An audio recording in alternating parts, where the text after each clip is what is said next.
Welcome back to my channel crack troops education. मेरा नाम गौतम है और ये चैनल उन स्टूडेंट्स के लिए है जो गवर्नमेंट एग्ज़ाम की तैयारी कर रहे हैं या इसकी शुरुआत करेंगे।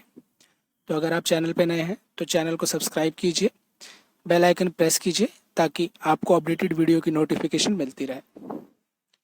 तो फ्रेंड्स, जैसा कि मैंने आपको बताया था कि हम शुरुआत इंग्लिश सब्जेक्ट से कर रहे हैं और इसमें टॉपिक लिया था हमने टेंसेस ऑलरेडी कवर हो चुका है, यानी कि टेंसेस हमारी कंप्लीट हो चुकी है। उसके बाद हमने स्टार्ट किया वर्व के ऊपर भी ऑलरेडी 5 क्लास आ चुकी है। आज वर्व की 6ठी क्लास है और आज ये लास्ट क्लास है, यानी कि आज हम वर्व को कंप्लीट कर लेंगे।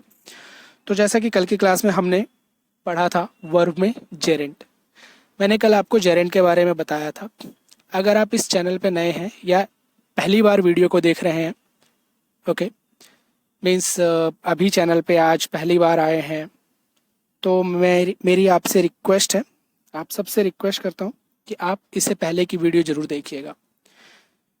जिन्होंने मेरी जेरेंट की वीडियो नहीं देखी है, पिछली वीडियो नहीं देखी है, वो ज़रूर देखें, तभी ये कॉन्सेप्ट आपको समझ में आएगा, यानी कि आज की क्लास आपको समझ में आएगी। अगर आपने जेरेंट की वीडियो नहीं देखी तो मे भी हो सकता है कि आपको ये समझ में ना आए, कुछ भी समझ ना आए, और हो सकता है कि इस चक्कर में आप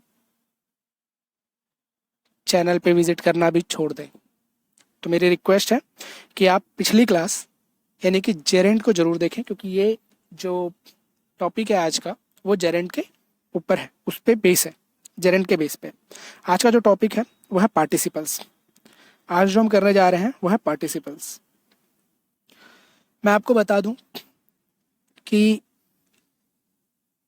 ये भी मोस्ट इम्पॉर्टेंट पार्ट है गवर्नमेंट एग्ज़ाम के लिए, जिससे इससे रिलेटेड क्वेश्चंस एग्ज़ाम में पूछे जाते हैं। और ये बहुत बहुत ईजी है, बहुत टफ भी नहीं है, बहुत ईजी है, कोई टफ नहीं। आप इजीली इसको जज कर सकते हो, इजीली आप इस पे जो है प्रैक्टिस करके मार्क्स गेन कर सकते हो। तो चलिए शुरुआत करते हैं।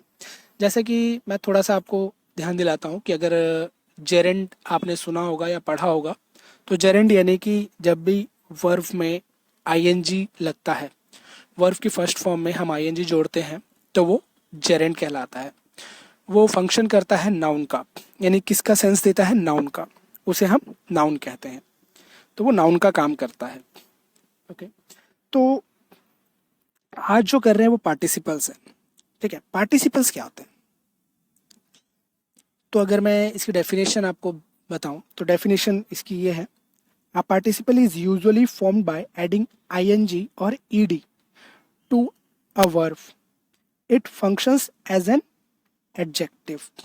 यानी कि पार्टिसिपल उसे कहते हैं जब वर्ब में आईएनजी और ईडी जुड़ता है, तो उसे हम पार्टिसिपल कहते हैं। और इसका फंक्शन क्या होता है, एडजेक्टिव। अब जिन्होंने मेरी पिछली क्लास देखी होगी या जो जानते हैं जेरेंट के बारे में, वो यहाँ पे क्वेश्चन करेंगे कि जेरेंट में भी तो यही बताया था कि वर्ब में जब आईएनजी लगता है तो जेरेंट होता है, और पार्टिसिपल भी यही है कि जब वर्ब में आईएनजी लगता है तो पार्टिसिपल है। चलो, ईडी का तो ठीक है, ये तो समझ में आ गया कि अगर वर्ब में ईडी लगा है तो वो पार्टिसिपल है, ये हम समझ गए। लेकिन आप कह रहे हैं वर्ब में आईएनजी लगेगा तो वो पार्टिसिपल होगा और ये फंक्शन करेगी एडजेक्टिव का। और पिछली क्लास में भी आपने यही बताया था कि जब वर्ब में आईएनजी लगता है तो वो जेरेंड हो जाता है और वो फंक्शन करता है नाउन का। तो हम कैसे समझ पाएंगे कि जेरेंड कौन सा है और पार्टिसिपल कौन सा है? क्योंकि काम तो दोनों का, मतलब स्ट्रक्चर तो दोनों का सेम रहेगा, राइट? बिल्कुल। चलिए, यहाँ पे हम आपको डिफाइन करेंगे उसके बारे में भी। पहले हम एग्जाम्पल देख लेते हैं। जैसे the singing bird was the main attraction at the event. ठीक है, अब देखिए इस सेंटेंस में सिंगिंग क्या है, बताइए, सिंगिंग क्या है और ये सेंटेंस क्या है, किसका सेंस दे रही है? क्या ये जेरेंड का सेंस दे रहा है, ये पार्टिसिपल्स है, क्या है? तो ये पार्टिसिपल्स का एग्जाम्पल मैंने आपको दिया था। The singing bird was the main attraction at the event. Second, the injured man was waiting for the doctor. अब देखिए मैंने क्या बताया था, पार्टिसिपल किसका फंक्शन कर रही है, एडजेक्टिव का। जो फर्स्ट सेंटेंस है उसमें देखिए द सिंगिंग बर्ड, सिंगिंग क्या है यहाँ पे, क्या ये एडजेक्टिव है कि नहीं, राइट? ये रिप्रेजेंट बर्ड को कर रही है। बर्ड यहाँ पे नाउन है, नाउन क्या हुआ, bird, right? Was the main attraction at the event, ठीक है। लेकिन वो बर्ड कैसी थी, वो सिंगिंग वर्ड थी। अगर हम यानी कि इसको डिफाइन कर रहे हैं वर्ड, कैसी वर्ड, सिंगिंग वर्ड, कैसी वर्ड, चार्मिंग वर्ड, ये भी तो हो सकता है ना, राइट? तो ये अगर एडजेक्टिव का काम कर रही है, वर्ब में आईएनजी लगने के बाद अगर वो एडजेक्टिव का सेंस दे रहा है तो वो पार्टिसिपल है। और अगर वर्ब में आईएनजी लगने के बाद वो नाउन का सेंस दे रहा है तो वो जेरेंड है। और तीसरा तो आप जानते ही हैं कि वर्ब जो कि आईएनजी के साथ भी होता है, कुछ ऐसे वर्ब भी हैं जो आईएनजी के साथ है। वो कैसे पहचानेंगे कि वो वर्ब है कि नहीं, तो वो हेल्पिंग वर्ब के साथ आएगा, यानी हेल्पिंग वर्ब के साथ वो मेन वर्ब का काम करेगी। यहां तक क्लियर है? क्लियर है? Second sentence, the injured man was waiting for the doctor. कैसा आदमी, इंजर्ड आदमी, राइट? कैसा आदमी, बीमार आदमी, सिक मैन, राइट? ऐसा भी तो कह सकते हैं। तो ये क्या है, ये उसके बारे में बता रहा है, डिफाइन कर रहा है उसको, उसकी खूबी बता रहा है, राइट? तो क्या होगा, ये एडजेक्टिव। ठीक है, यहां तक क्लियर है? अभी पार्टिसिपल क्लियर हुआ? अभी तो कोई डाउट नहीं आएगा कि जेरेंट और पार्टिसिपल में डिफरेंस क्या है, मेन वर्ब और जेरेंट और पार्टिसिपल में डिफरेंस क्या है। आप तो पहचानने में कोई दिक्कत नहीं होगी कि कहाँ पे मेन वर्ब होगा, कहाँ पे जेरेंड होगा, कहाँ पे पार्टिसिपल होगा, कोई प्रॉब्लम आएगी? मैंने आपको बता दिया कि वर्ब के साथ आईएनजी वाला, यानी जो भी वर्ड आपको ऐसा दिख रहा है जो वर्ब के साथ आईएनजी लगा है, तो कहाँ पे वर्ब है, कहाँ पे जेरेंड है, कहाँ पे पार्टिसिपल है। अब मुझे नहीं लगता कि आपको कोई परेशानी होगी उसको पहचानने में। यहाँ तक क्लियर है?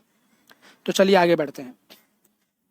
3 टाइप्स ऑफ पार्टिसिपल्स, ठीक है, यानी कि पार्टिसिपल्स के भी टाइप है। 3 तरह के पार्टिसिपल्स होते हैं। पहला, प्रेजेंट पार्टिसिपल। प्रेजेंट पार्टिसिपल क्या होगा, वर्ब प्लस आईएनजी, वर्ब के साथ आईएनजी लगा होगा।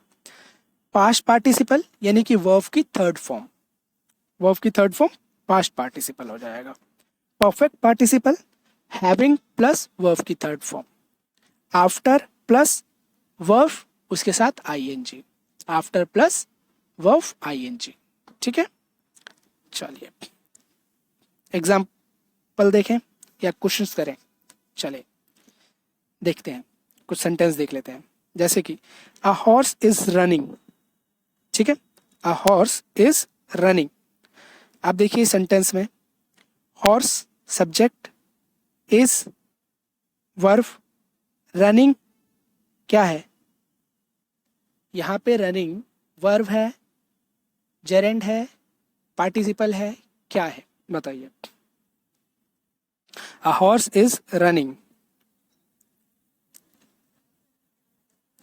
तो आप सबको याद होगा, ध्यान होगा कि एक सेंटेंस को फॉर्म करने के लिए हमें किस चीज की रिक्वायरमेंट होती है, सब्जेक्ट, वर्ब प्लस ऑब्जेक्ट, ये 3 चीज होती है, सब्जेक्ट, वर्ब, ऑब्जेक्ट।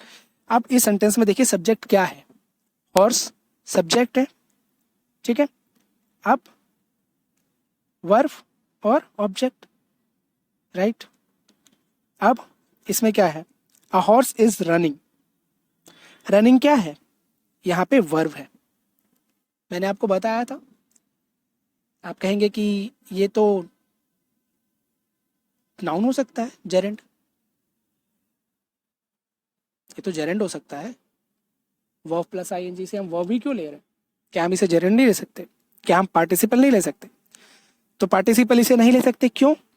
क्योंकि ये एडजेक्टिव नहीं है, राइट? इसके बाद कोई और ऑब्जेक्ट नहीं है, राइट? करेक्ट। इसे जेरेंड नहीं ले सकते क्योंकि ये हेल्पिंग वर्ब के साथ में है, तो ये क्या होगा? वर्ब होगा।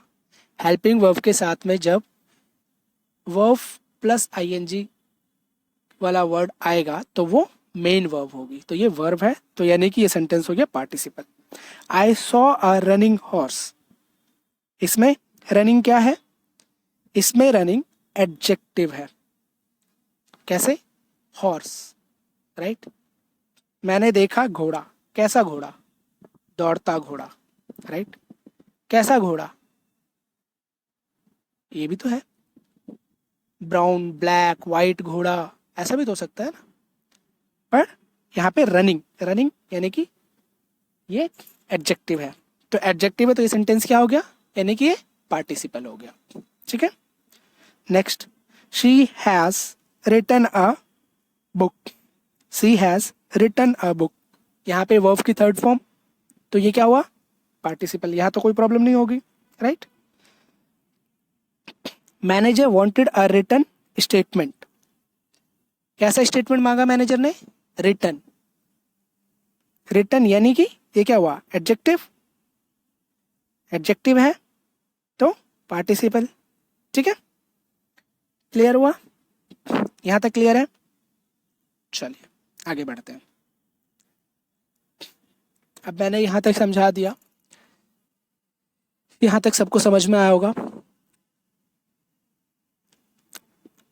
चलिए फिर हम जेरेंड और पार्टिसिपल देखते हैं, ढूंढते हैं जेरेंड और पार्टिसिपल कि कौन सा जेरेंड है कौन सा पार्टिसिपल है। मेरे हिसाब से सबको समझ में आ गया होगा इतना। चलिए, मैंने क्या बताया था कि वर्ब के साथ जब भी आईएनजी है तो अगर वो नाउन का सेंस दे रही है तो वो जेरेंड है, अगर वो वर्ब का सेंस दे रही है तो वो पार्टिसिपल है, अगर वो एडजेक्टिव का सेंस दे रही है तो वो पार्टिसिपल है। यानी कि नाउन है तो जेरेंड है, वर्ब और एडजेक्टिव का सेंस है तो वो पार्टिसिपल हो गया। यानी कि अगर वर्ब प्लस आईएनजी वाला वर्ड कहीं यूज हुआ है और उसका यूज एज अ वर्ब है, एज अ एडजेक्टिव है, तो वो पार्टिसिपल है, एज अ नाउन है तो वो जेरेंड है। ठीक है, क्लियर है यहाँ तक? चलिए कुछ सेंटेंस देखते हैं, जैसे कि snowboarding is a winter sport. अब यहाँ पे देखिए, snowboarding is a winter sport, यहाँ पे स्नोबोर्डिंग किसका सेंस दे रही है? नाउन का। क्यों? क्योंकि स्नोबोर्डिंग क्या है? सब्जेक्ट, सब्जेक्ट और object. As a subject, as a object हम जेरेंड यूज करते हैं। जेरेंड यानी कि verb plus ING, verb plus ING gerund है, जेरेंड यानी कि नाउन, नाउन है तो वो क्या? जेरेंड हो गया, राइट? अब नेक्स्ट सेंटेंस देखते हैं। Right now the athlete is snowboarding. अब यहां पे स्नोबोर्डिंग किसका सेंस दे रही है? तो जिन्होंने ध्यान से सुना होगा या जो अटेंटिव है इस क्लास में, वो कहेंगे ये वर्ब है, यानी कि ये सेंटेंस पार्टिसिपल है। कैसे? क्योंकि ये हेल्पिंग वर्ब के साथ आ रही है, तो हेल्पिंग वर्ब के साथ अगर आ रही है तो क्या हो गया? ये मेन वर्ब हो गया, राइट? तो ये क्या हो गया? ये पार्टिसिपल हो गया। ठीक है, next, I am excited by snowboarding. अब यहाँ पे क्या है? यहाँ पे देखिए, प्रीपोजिशन के बाद आया है, और प्रीपोजिशन के बाद हम क्या यूज करते हैं? मैंने बताया था जेरेंड की क्लास में, प्रीपोजिशन के बाद हमेशा जेरेंड आएगा, राइट? तो प्रीपोजिशन के बाद नाउन, जेरेंड, तो ये क्या हो गया? ये सेंटेंस भी जेरेंड हो गया, right? Correct. Next sentence, I love snowboarding. I love snowboarding, ये कहाँ पे है? इसमें स्नोबोर्डिंग क्या सेंस दे रहा है? तो इसमें स्नोबोर्डिंग ऑब्जेक्ट का सेंस दे रहा है, right. I subject, love verb, snowboarding object. तो ऑब्जेक्ट यानी कि ऑब्जेक्ट क्या होता है, नाउन, राइट। ऑब्जेक्ट नाउन और प्रोनाउन ही तो होते हैं। सब्जेक्ट और ऑब्जेक्ट कौन बनता है, नाउन और प्रोनाउन ही तो सब्जेक्ट और ऑब्जेक्ट बनता है, राइट। तो यहाँ पे क्या हो गया, नाउन। नाउन है तो यानी कि जेरेंट, ठीक है। Next, he cares about getting a good job. अब इसमें गेटिंग क्या है, तो इसमें गेटिंग नाउन है। क्यों, क्योंकि इससे पहले प्रीपोजिशन है, राइट। प्रेपो यूज हुआ है, प्रीपोजिशन है, प्रीपोजिशन के बाद हमेशा नाउन आता है, तो ये नाउन है यानी कि जेरेंड है। ये सेंटेंस जेरेंड हो गया। Next, I am trying to swim. I am trying to swim. आप बताइए ये क्या है, क्या ये नाउन है, क्या ये वर्ब है, या एडजेक्टिव है। तो आप कहेंगे ये वर्ब है। क्यों, क्योंकि ये हेल्पिंग वर्ब के साथ आया है, तो ये मेन वर्ब हो गया। मेन वर्ब हो गया तो ये सेंटेंस पार्टिसिपल हो गया, ठीक है। Next sentence, many of her paintings show the setting sun. तो इसमें सेटिंग क्या है बताइए। तो ये एडजेक्टिव है, सेटिंग सन, राइट। ये सन का एडजेक्टिव है, सन के बारे में बता रहा है, तो ये क्या हो गया, participle. Next, Deepa decided that flying above the clouds was the most incredible experience she had ever had। आप बताइए ये क्या है। तो दीपा सब्जेक्ट, डिसाइडेड वर्ब, ठीक है, सब्जेक्ट को वर्ब मिल गया। नेक्स्ट, दैट फ्लाइंग, यानी कि यहां से फिर एक और नया सेंटेंस शुरू हुआ है, एक और नया। तो flying above the cloud, flying above the cloud, तो यहां पे फ्लाइंग क्या हुआ, नाउन, क्योंकि सब्जेक्ट का काम करेगी, राइट।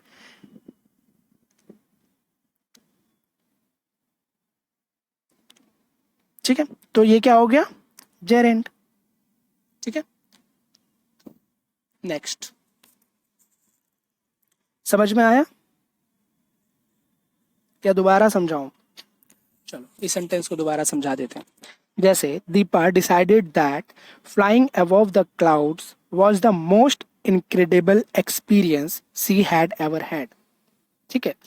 तो अब देखिए कई बार आपको इसमें प्रॉब्लम आएगी, कई ऐसे सेंटेंस होते हैं, मीन्स कंफ्यूज करने के लिए आपको ऐसे सेंटेंस दिए जाते हैं। तो जैसे दीपा डिसाइडेड, तो जब भी ऐसा सेंटेंस आए तो उसको आप तोड़िए, तोड़ तोड़ करके देखिए। दीपा यहाँ पे क्या हुआ, ये नाउन हो गया, नाउन यानी कि सब्जेक्ट हो गया यहाँ पे। अब सब्जेक्ट है तो इसको वर्ब चाहिए, राइट, सब्जेक्ट के बाद वर्ब, तो डिसाइडेड ये वर्ब हो गया, यानी कि सब्जेक्ट को मिल गया वर्ब, ठीक है। नेक्स्ट, दैट, उसके बाद फिर एक सेंटेंस यानी कि flying above the cloud was, यहाँ पे वर्ब है तो वर्ब का, अगर वर्ब है तो इससे पहले क्या होगा, सब्जेक्ट, राइट, सब्जेक्ट होगा, वर्ब है तो क्या हो गया, फ्लाइंग, फ्लाइंग सब्जेक्ट हो गया, अबव, अबव क्या है, प्रीपोजिशन, द क्लाउड ऑब्जेक्ट हो गया, ठीक है। तो नाउन है, फ्लाइंग क्या हो गया, नाउन, नाउन यानी कि जेरेंट, ठीक है।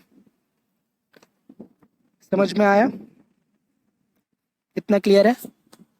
चलिए आगे बढ़ते हैं। Smoking is injurious to, smoking is injurious to health. अब इसमें स्मोकिंग क्या है, तो इसमें स्मोकिंग नाउन है, क्योंकि सब्जेक्ट, सब्जेक्ट नाउन और प्रोनाउन होता है, तो ये नाउन है, राइट, नाउन है तो जेरेंड हो गया ये भी। Next, next week they will have been building these office for 2 years।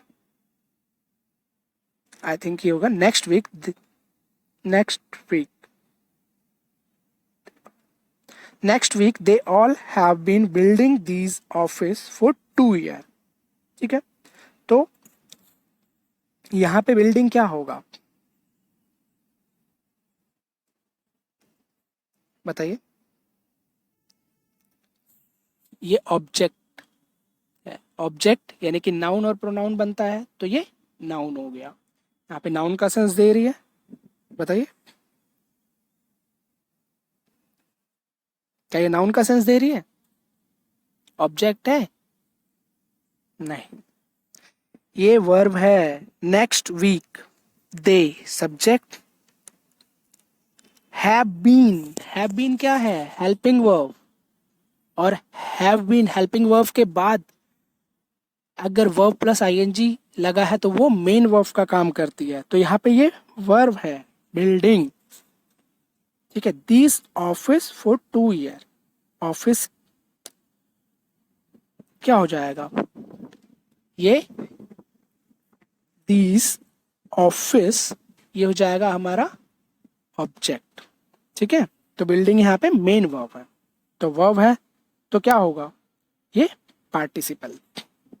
ठीक है, तो ये सेंटेंस हमारा पार्टिसिपल बन गया। क्लियर है यहाँ तक? सबको क्लियर है? चलिए कुछ क्वेश्चंस फिर से प्रैक्टिस कर लेते हैं, देखते हैं। Do you mind my borrowing these supplies?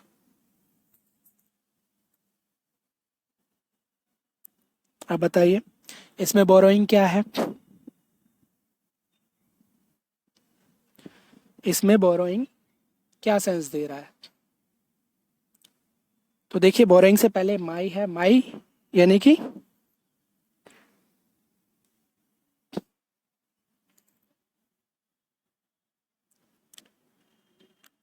बताइए माई, कुछ समझ में आया?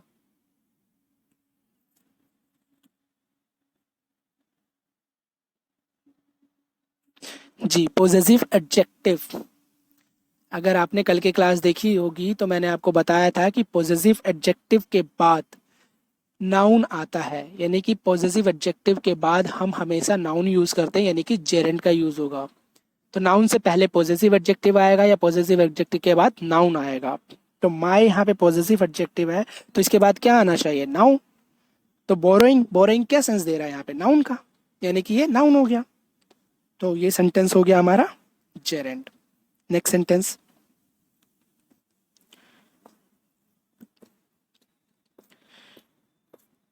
by reading we can explore new worlds, right? By reading we can explore new worlds।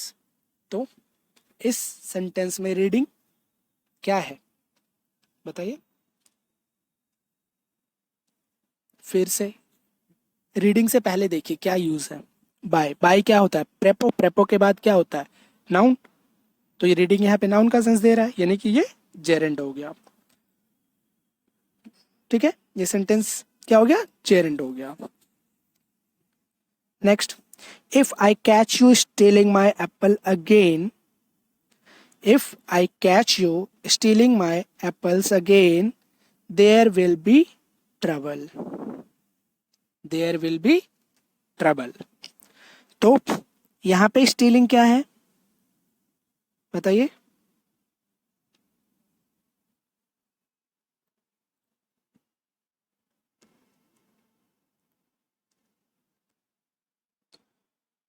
यहाँ पे स्टीलिंग क्या सेंस दे रहा है?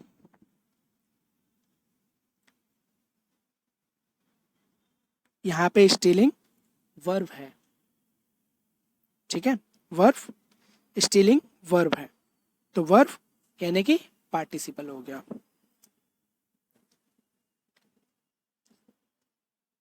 ठीक है, next sentence, once Tom gave the order he started collecting all the evidence. ठीक है, इसमें कलेक्टिंग क्या है?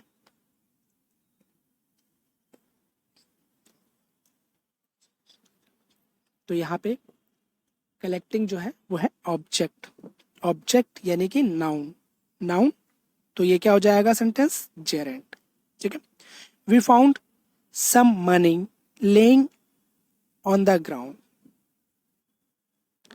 अब यहाँ पे लेइंग किसका सेंस दे रहा है, बताइए।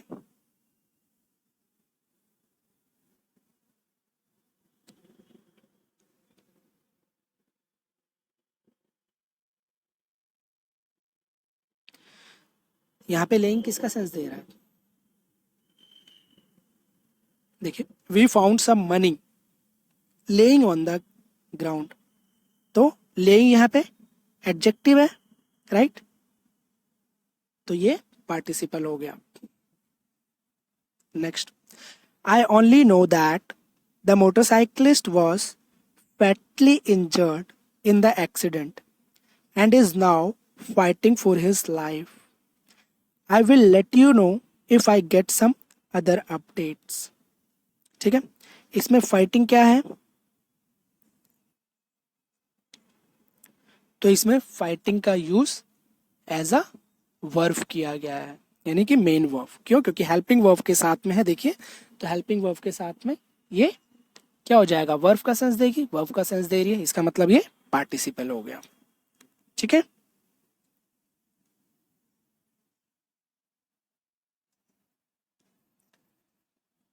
चलिए, यहां तक क्लियर है सबको,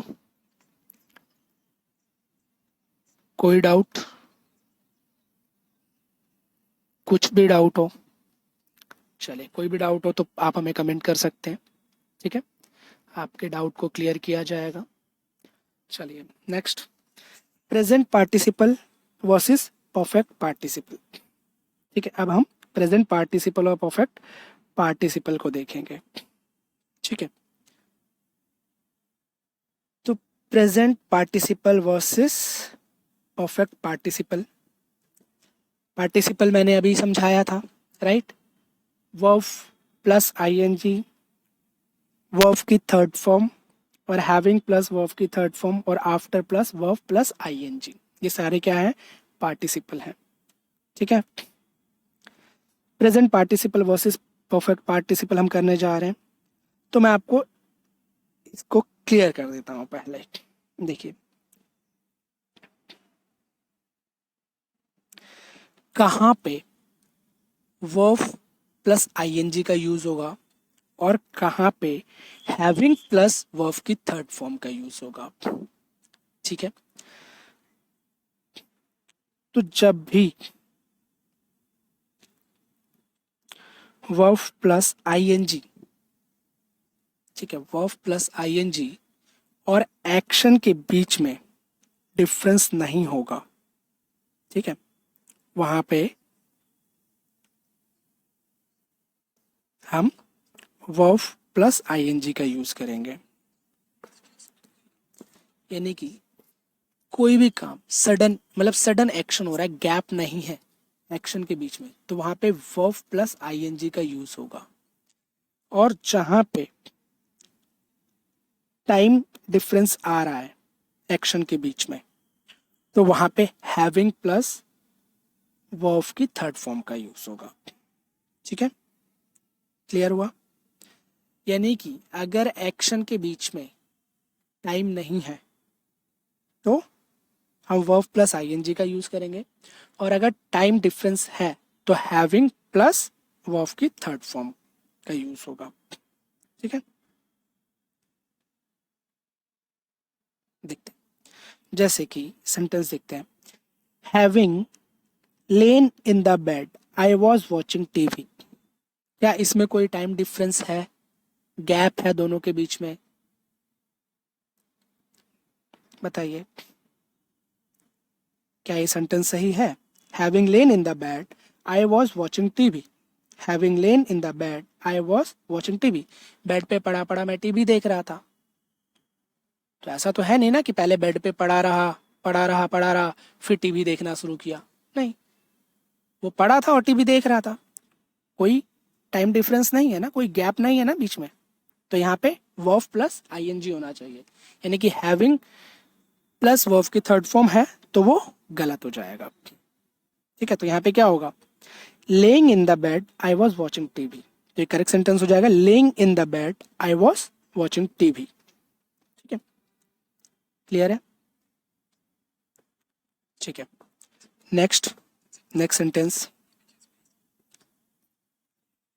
having looked at the police the thieves failed away. चोर ने पुलिस को देखा और भाग गया। तो क्या ऐसा था कि चोर ने पहले पुलिस को देखा, फिर थोड़ी देर रुका, फिर चला गया? ऐसा तो नहीं हुआ होगा ना। अगर कोई चोर पुलिस को देखेगा या पुलिस चोर को देख लेती है या चोर पुलिस को देखता है तो क्या एक्शन रुक करके होगा या सडन एक्शन होगा? सडन एक्शन होगा ना। तो सडन एक्शन होगा तो क्या आना चाहिए? एक्शन के बीच कोई टाइम गैप नहीं है। टाइम गैप नहीं है तो वर्ब प्लस आईएनजी होना चाहिए। हैविंग प्लस वर्ब की थर्ड फॉर्म, तो वो तो गलत हो जाएगा। तो क्या हो जाएगा? Looking at the police the thieves failed away. Clear है? समझ में आ रहा है? चलिए next sentence, passing high school I got a job. Passing high school I got a job, क्या ये सेंटेंस सही है? हाई स्कूल पास करते ही जॉब मिल गई, कहने के सेंस में तो ठीक होगा कि उसने हाई स्कूल पास किया उसके बाद ही उसे जॉब मिल गई, लेकिन एनी हाउ टाइम गैप तो आया ना, या नहीं आया? टाइम गैप आया। आपने स्कूल पास किया, पास करने के बाद आपका रिजल्ट आया, रिजल्ट आने के बाद आपने जॉब सर्च की होगी, एक दो दिन जॉब सर्च करने में लगा होगा, राइट? उसके बाद ही आपको जॉब मिली होगी। ऐसा तो है नहीं कि स्कूल क्लियर किया और आपको जॉब मिल गई, जैसे रिजल्ट आया आपका जॉब आ गया कि चलो मैं पास हो गया, मेरे पास जॉब आ गई, अब मुझे कंपनी वाले ने बुला लिया कि आप पास हो गए, आ जाइए जॉब कर लीजिए। तो टाइम डिफरेंस है एक्शन के बीच में, दोनों एक्शन के बीच में टाइम डिफरेंस है। टाइम डिफरेंस है तो क्या होगा? हैविंग प्लस वर्ब की थर्ड फॉर्म, तो करेक्ट सेंटेंस हो जाएगा having passed high school I got a job. ठीक है, next sentence, failing thrice he did not dare to take the examination. आप बताइए, क्या इसमें टाइम डिफरेंस है? जी, इसमें टाइम डिफरेंस है। तो ये सेंटेंस करेक्ट क्या होगा? Having failed thrice he did not dare to take the examination. ठीक है, next, having played the football match he injured his legs. क्या ये सेंटेंस सही है? तो कहेंगे नहीं, ये सेंटेंस सही नहीं है, ये गलत है। कैसे? क्योंकि इसमें टाइम गैप नहीं है, और टाइम गैप नहीं है तो हमें वर्ब प्लस आईएनजी यूज करना है। ठीक है, तो यहाँ पे हो जाएगा playing the football match he injured his legs. ठीक है, यहाँ तक क्लियर हुआ? कोई डाउट? आगे बढ़े। तो अभी समझ में आया कि किस तरह के एरर एग्जाम में आएंगे। एग्जाम में इसी तरह के एरर होंगे यहाँ से, कि वो आपको सेंटेंस देगा जिसमें गलत प्रीपोजिशन, सॉरी, गलत पार्टिसिपल यूज किया होगा, और वहां पे आपको करेक्ट पार्टिसिपल लगाना है। अगर आप अवेयर होंगे इन चीजों से तो आप आंसर कर पाएंगे, राइट? चलिए आगे बढ़ते हैं।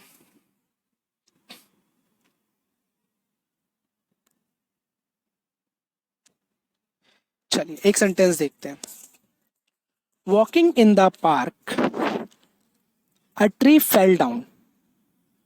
Walking in the park a tree fell down,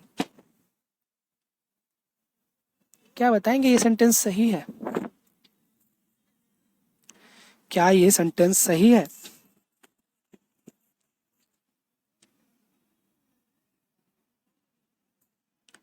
ये सेंटेंस सही नहीं है। कहेंगे क्यों? Walking in the park a tree fell down. Park में घूम रहा था और पेड़ गिर गया, राइट।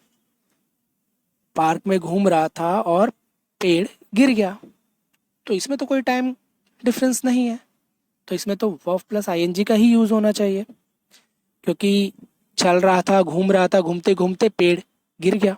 अब ऐसा तो था नहीं कि पहले वो घूम रहा था, काफी देर घूमने के बाद फिर पेड़ गिरा, ऐसा तो नहीं ना। वो घूम रहा था तभी पेड़ गिर गया, राइट। वो एक्शन टाइम गैप तो है नहीं, तो इसमें वॉक प्लस आईएनजी यानी कि वर्ब प्लस आईएनजी होना चाहिए। पर आप कह रहे गलत है, कैसे? ये गलत है। क्यों? क्योंकि अब देखिए, walking in the park a tree fell down. क्या ट्री वॉक कर रहा था? वॉक कौन कर रहा था? कोई तो होगा जो वॉक कर रहा था, राइट। तो ये किस तरह का एरर है? ये है मिस रिलेटेड पार्टिसिपल, ठीक है।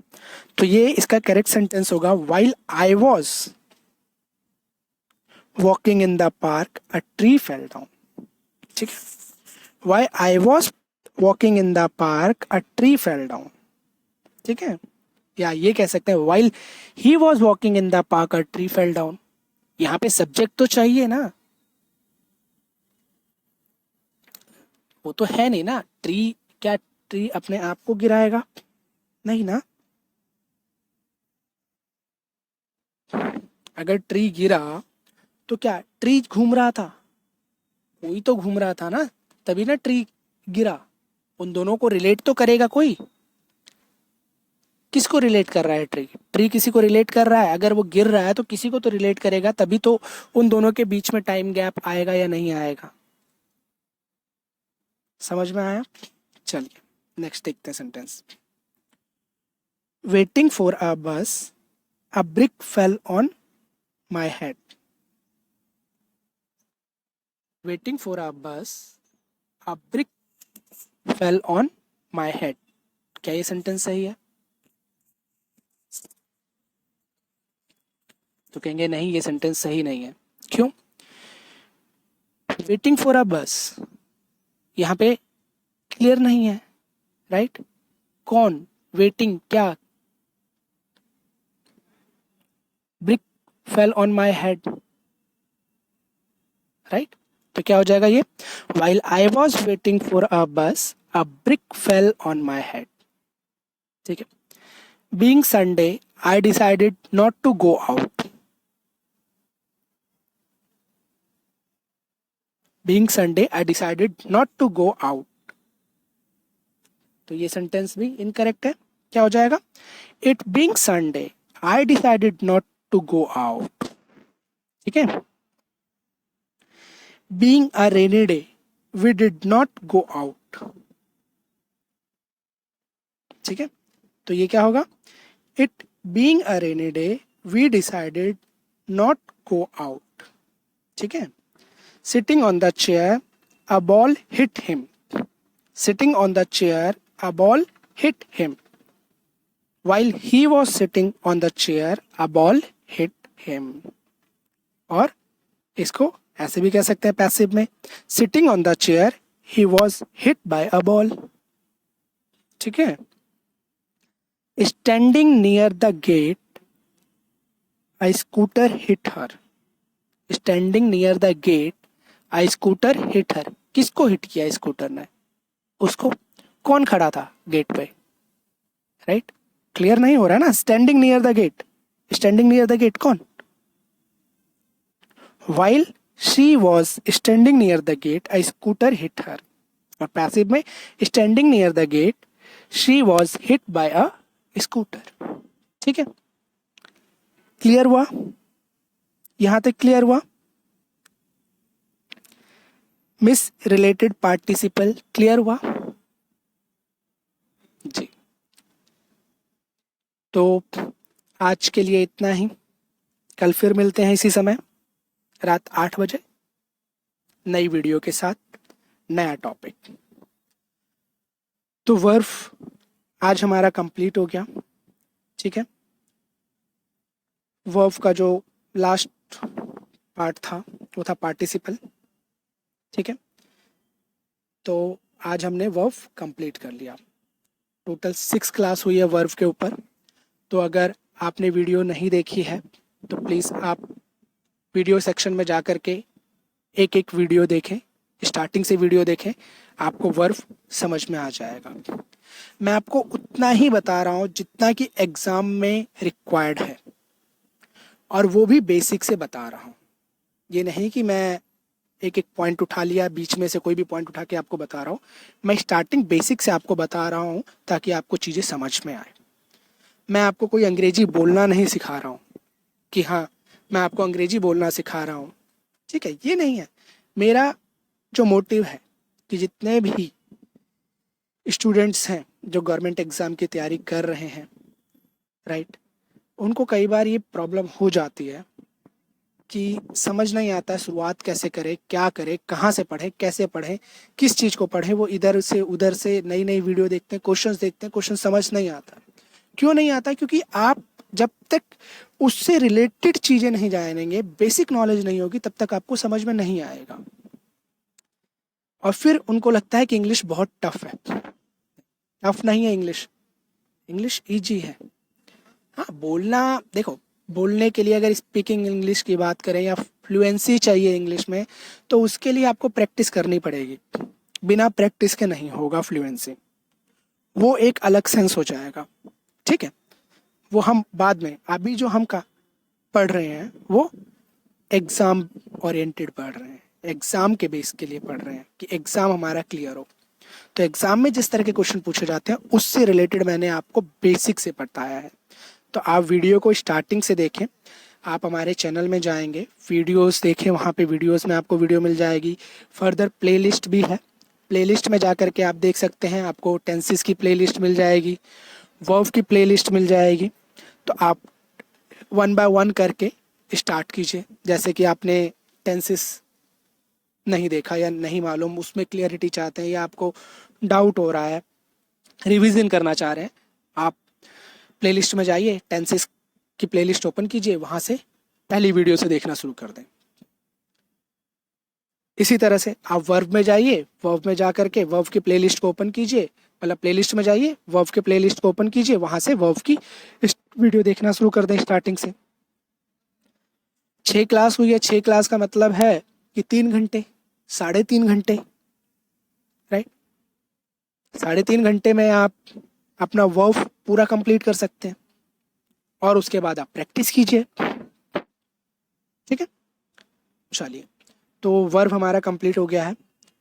नेक्स्ट जो टॉपिक हम स्टार्ट करेंगे वो होगा एडवर्ब। ठीक है, तो कल जो क्लास आएगी वो एडवर्ब पे होगी, तो हम कल से एडवर्ब स्टार्ट करेंगे और फिर उसके बाद आगे देखते हैं। ठीक है, 1 बाय 1 करके हम सारे टॉपिक को कवर करते जाएंगे और फिर हम क्वेश्चन प्रैक्टिस भी करेंगे। एंड देन फिर मैं रीजनिंग और मैथ की भी वीडियो लेकर के आऊँगा, राइट। और कोशिश करेंगे कि जितनी जल्दी हो सके हम जो सिलेबस है कंप्लीट कर लें। सिलेबस कंप्लीट करने के बाद प्रैक्टिस करेंगे, जितनी प्रैक्टिस हो सके हम करेंगे ताकि हम एग्ज़ाम को क्रैक कर पाएँ। ठीक है, मोटिव हमारा यही है कि एग्ज़ाम क्रैक करना है एनी हाउ। ठीक है, तो चलिए, अगर आपको वीडियो पसंद आई हो तो लाइक ज़रूर कीजिएगा और इसे शेयर ज़रूर कीजिएगा। आप अपने दोस्तों के साथ इसको शेयर कीजिए। हो सकता है कि आपके दोस्त बहुत इंटेलिजेंट हो, मैं ये नहीं कह रहा हूँ कि नहीं होंगे या उन्हें पता नहीं होगा, इंटेलिजेंट होंगे। हो सकता है कुछ एक आध ऐसा पॉइंट हो जो उनको नहीं पता हो या समझ में नहीं आ रहा हो, एक आध पॉइंट ऐसा, राइट। तो अगर आप उनके साथ शेयर करेंगे तो उनका भी भला हो सकता है और मेरा भी भला हो जाएगा, है कि नहीं। मैं भी मोटिवेट होऊंगा, अगर आपका रिस्पांस मुझे मिलेगा तो मैं भी मोटिवेट होऊंगा और मैं आपको और भी वीडियोस बना के दूंगा। मैं भी कोशिश करूंगा कि हाँ समझ में आ रहा है आपको, मैं समझाऊंगा, राइट। जब मुझे पता चलेगा या मुझे समझ में आएगा कि हाँ आप लोगों को समझ में आ रहा है, आप कमेंट करेंगे, आप मेरी गलतियों को बताएंगे, तभी तो मुझे समझ आएगा ना कि हाँ मैं यहाँ गलत हूँ और मैं इसको इस तरह से चेंजेस कर सकता हूँ, राइट, या मुझे इस तरह से करना चाहिए। लेकिन अगर आप मुझे बताएंगे ही नहीं तो मुझे कैसे पता चलेगा कि मेरे अंदर क्या कमी है, मैं कहाँ पे आपको समझा नहीं पा रहा हूँ, राइट। तो वो चीज़ जब तक आप मुझे नहीं बताएंगे तब तक मैं तो नहीं समझ पाऊंगा। मेरे अकॉर्डिंग तो मैं अपना बेस्ट देने की पूरी कोशिश कर रहा हूँ। तो मेरी आप सबसे रिक्वेस्ट है कि वीडियो को लाइक और शेयर ज़रूर कीजिएगा, और अगर आपने चैनल सब्सक्राइब नहीं किया है तो प्लीज़ चैनल सब्सक्राइब करें। तो चलिए, मिलते हैं कल फिर इसी समय इसी जगह नए टॉपिक के साथ। तब तक के लिए गुड बाय।